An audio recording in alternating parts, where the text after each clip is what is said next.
السلام علیکم دوستو، یہ ہے نجف اشرف عراق۔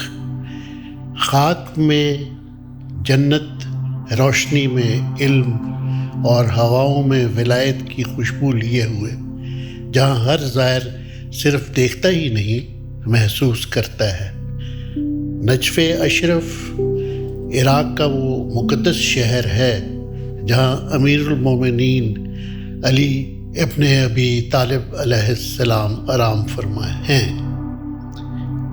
یہ وہ در ہے جس کے بارے میں رسول اللہ صلی اللہ علیہ وآلہ وسلم نے فرمایا، میں علم کا شہر ہوں اور علی اس کا دروازہ ہے۔ 19 رمضان فجر کا وقت مسجد کوفہ علی سجدے میں تھے جب ایک ظالم نے وار کیا اور پھر وہ الفاظ تاریخ میں نقش ہو گئے، فزت ورب الکعبہ۔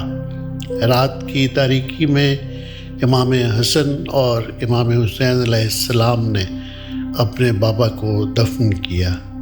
صدیاں گزر گئیں، یہاں تک کہ امام جعفر صادق علیہ السلام نے اس مقام کی نشاندہی فرمائی اور روضہ علی دنیا کے سامنے ظاہر ہوا۔ آج یہاں کا ہر پتھر، ہر دروازہ محبت علی کا ترجمان ہے۔ ذکر علی ہر ذکر سے اعلیٰ دیکھا، ذکر علی ہر ذکر سے اعلیٰ دیکھا، یہ بول ہر ایک بول سے بالا دیکھا، ہم نے تو اسی ذکر علی سے اے نور 100 بار اندھیرے میں اجالا دیکھا۔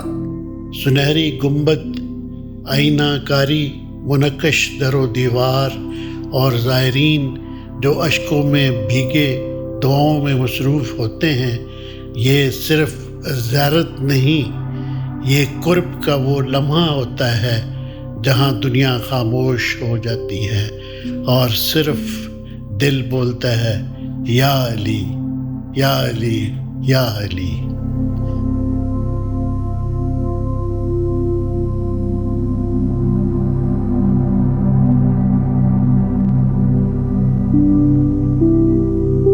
یہ ہے وادی اسلام، دنیا کا سب سے بڑا اور قدیم قبرستان، جہاں زمین ایمان والوں کو اپنی آغوش میں لیتی ہے۔